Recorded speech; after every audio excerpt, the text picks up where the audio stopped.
मुनि कहूँ राम दंडवत कीना, आशीर्वाद विप्रवर दीना।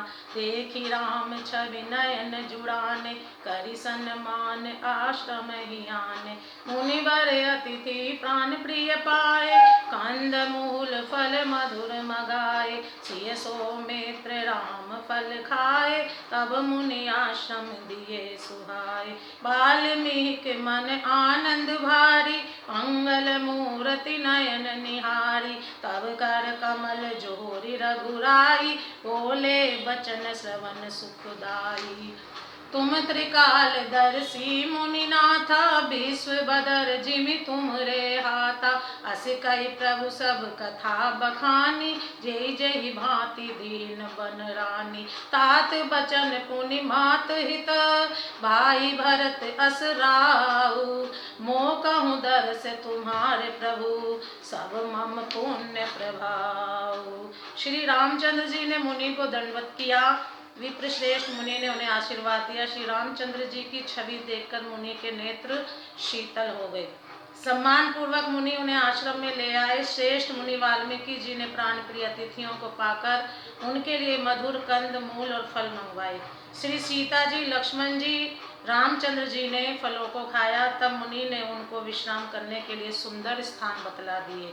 मुनि श्री राम जी के पास बैठे और उनकी मंगल मूर्ति को नेत्रों से देखकर वाल्मीकि जी के मन में बड़ा भारी आनंद हो रहा है।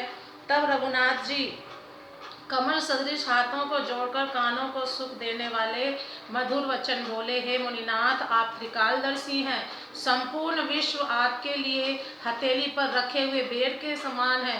प्रभु श्री रामचंद्र जी ने ऐसा कहकर फिर जिस जिस प्रकार से रानी कैकेयी ने वनवास दिया, वह सब कथा विस्तार से सुनाई और कहा, हे प्रभु, पिता की आज्ञा का पालन, माता का हित और भरत जैसे स्नेही एवं धर्मात्मा भाई का राजा होना और फिर मुझे आपके दर्शन होना, यह सब मेरे पुण्यों का प्रभाव है। देखी पाए मुनि राय तुम्हारे, भये सुकृत सब सुफल हमारे। अब जह राउर आय सुहोई, मुनि उद्वेग न पावे कोई। मुनि तापस जिन ते दुख लयहि, ते नरेश बिनु पावक दयहि। मंगल मूल विप्र परितोषु, दयहि कोट कुल भूसुर रोषु। अस जिय जानि कयहि सोई ठाऊँ, सिय सौमित्र सहित जह जाऊँ।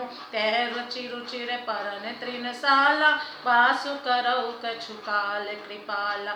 सहज सरल सुनि रघुबर बानी, साधु साधु बोले मुनि ज्ञानी। कसन कयऊँ अस रघुकुल केतु, तुम पालक संतत श्रुति सेतु।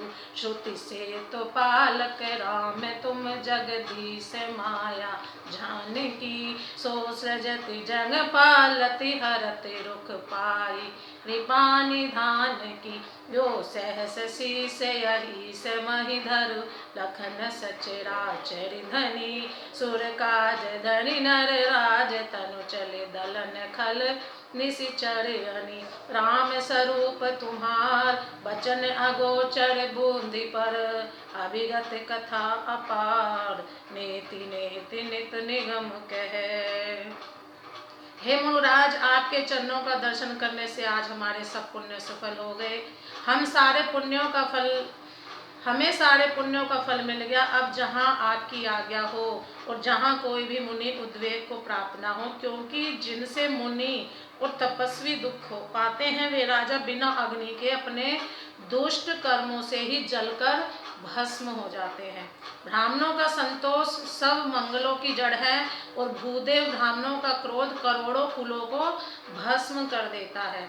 ऐसा हृदय में समझकर वह स्थान बताइए जहाँ मैं लक्ष्मण और सीता सहित जाऊं और वहाँ सुंदर पत्तों और घास की कुटी बनाकर, हे दयालु, कुछ समय निवास करूं।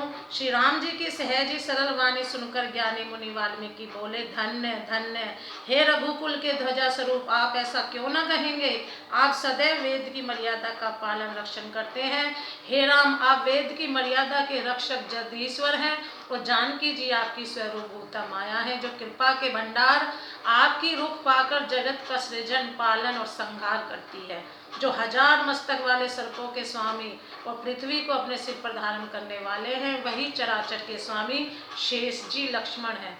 देवताओं के कार्य के लिए आप राजा का शरीर धारण करके दुष्ट राक्षसों की सेना का नाश करने के लिए चले हैं।